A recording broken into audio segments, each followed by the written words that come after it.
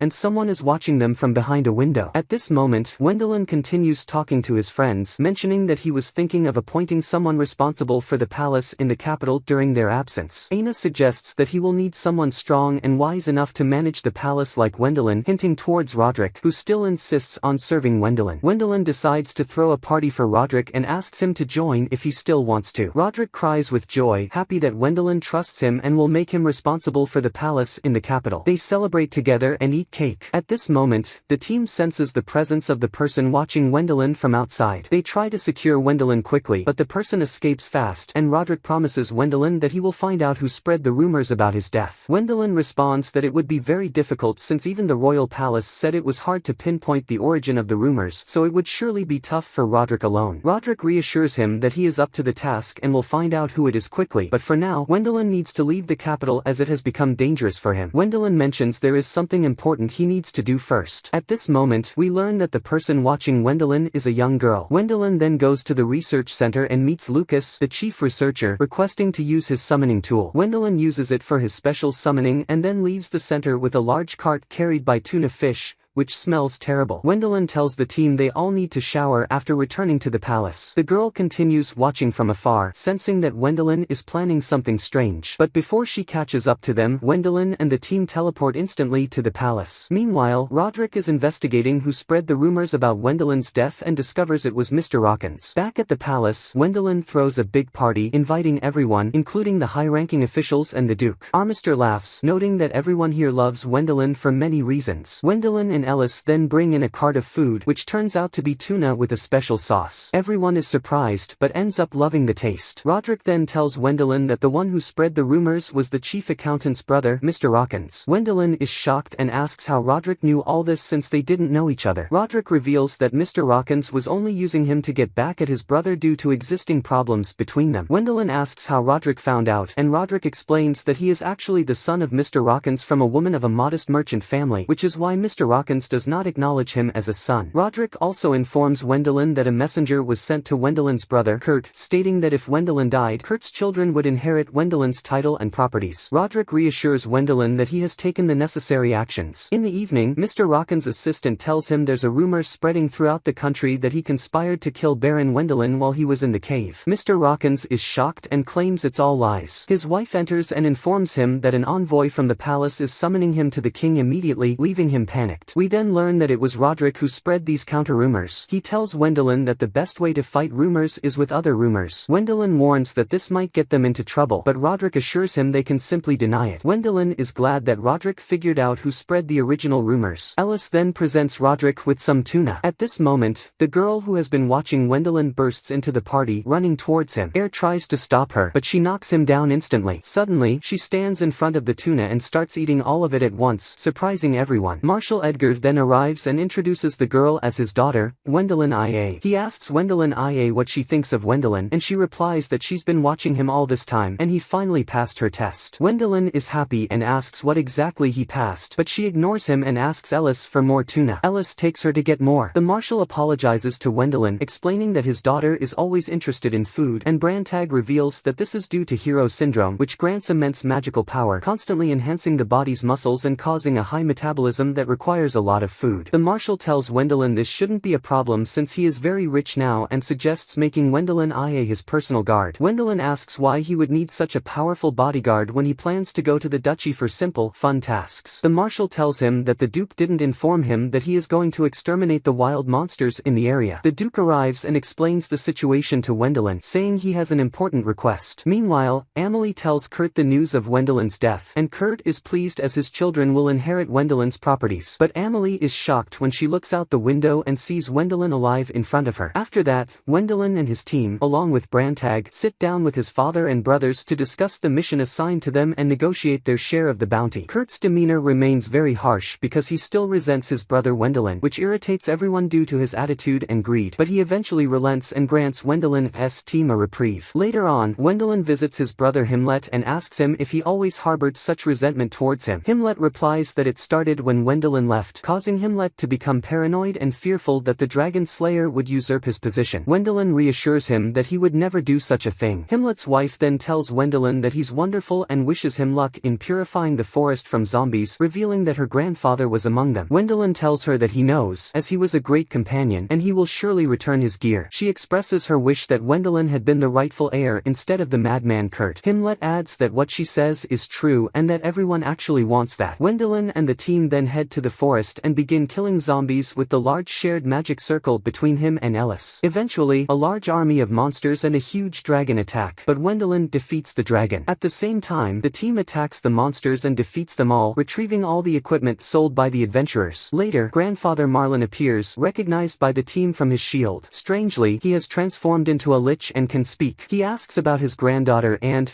reassured of her safety, passes his sword to Ellis to purify her. Afterward, Wendelin collects all the equipment from the deceased soldiers and returns it to their families in the village to bury in graves instead of bodies. As usual, the foolish Kurt tries to take all the old gear from the villagers, but Wendelin stops him. Kurt argues that the town is poor and he needs all these shields for their metal, but Wendelin hands him a large iron ingot, telling him he doesn't need to take shields from the townspeople, and walks away. Kurt seethes with anger while the villagers are overjoyed and thank Wendelin. Following this, Wendelin and his team go to the Duke's palace, where Wendelin informs the Duke that these are all the remains of his soldiers. The Duke thanks him and says he will send a message to Wendelin's father, the lord of their town, to come and manage the forest purification in the next period. Wendelin hesitates and says he cannot go anywhere other than his village. The Duke reassures him and says he will send the letter directly. Wendelin returns to the town. The Duke returns to the palace and tells the chief accountant that everything is going well with the plan. The Duke responds affirmatively. After that, Wendelin, Brantag, and their friends return to the town. The village warden tells them that she thought they had left for good. Wendelin replies that they did leave, but the Duke said they had to stay until they could identify all the dead soldiers, which will take a very long time because there are 2,000 soldiers. The village warden says that since this is the case, what does Wendelin think about participating in the funeral of the town's dead soldiers? Wendelin attends the funeral and Ellis also participates, but all the villagers are annoyed with the foolish Kurt because he did not attend the funeral despite being the town's lord. The villagers are interested in Wendelin and are happy with him, and notice that Brantaga's behavior has been strange in these past few days. At that moment, Amalie and her children come to the funeral, and Wendelin greets her and apologizes for not visiting her in the past few days. She says she understands that he was busy and that she is not upset with him. At the same time, the children are very happy that their uncle is the hero dragon slayer. They ask him to tell them about his fight with the dragons. Also,